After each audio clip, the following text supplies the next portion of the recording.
One of the most common questions I get every year before Yom Kippur is whether or not a pregnant woman needs to fast on Yom Kippur.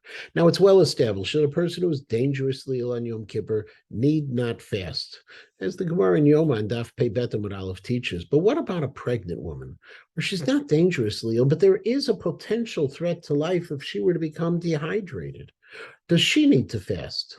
The Gemara in Kritot and Daf Yud Gimel and Aleph teaches that the rabbis permitted a pregnant woman to eat less than a shiur, than a measure, due to the danger. What is that shiur that a pregnant woman could eat? Well, when it comes to solid food, the shiur is kakotevet hagasa, size of a large date, which is the volume of food of about 1.5 ounces. When it comes to liquid, it's the amount that it would fill a person's cheek, malei lugmav. In order to measure these amounts, a person before Yom Kippur would prepare the food, choosing what they would want to eat, and then seeing how much at a time they can eat. 1.5 fluid ounces is a shot glass and a half. If they fill that food up, that's the amount. When it comes to the liquid, they would fill up their mouth with liquid and then measure how much they were able to hold. Half of that amount, a little less than half, is the size of a single cheek. The second question, which has to be answered, is how quickly that food can be eaten or how often.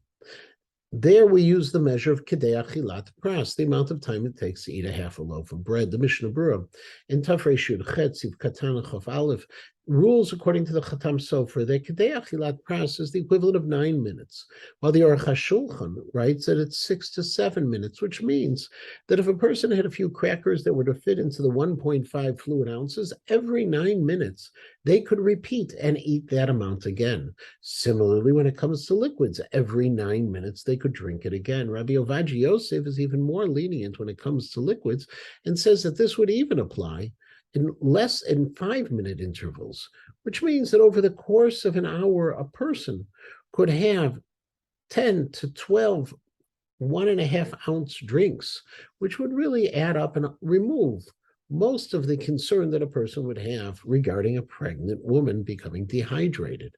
There is, furthermore, the same question as whether or not these shiurim would apply to people who are ill, but not pregnant, but have that same level of potential concern. The Shulchan Aruch ultimately rules also in Tafresh Yud Chet, Seif Zayin, according to the Ramban and the Rosh and the Maggid Mishnah, that it would apply to all illnesses when there is that level of concern. Practically speaking, what needs to happen before Yom Kippur, if a person thinks that they may need to eat, they should consult with their doctor and also consult with their Rav. When it comes to pregnant women, again, the twofold consultation should take place, but it is very common for women to have, if they do need shiurim. Of course, later on, if it's felt that the woman just feels like she is becoming dehydrated and needs to have even more, then again, more could be had and she could break the fast. Interestingly, when it comes to pregnant women on Yom Kippur, one thing which most people don't take into account is it's more important for them to fast than to be in shul.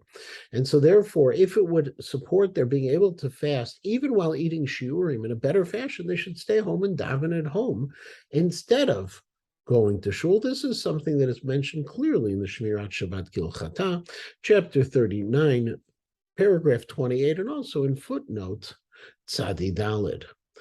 Also, at the same time, when it comes to people who need to take medication for heart ailments and other things of that nature, they should never hesitate to take that medication.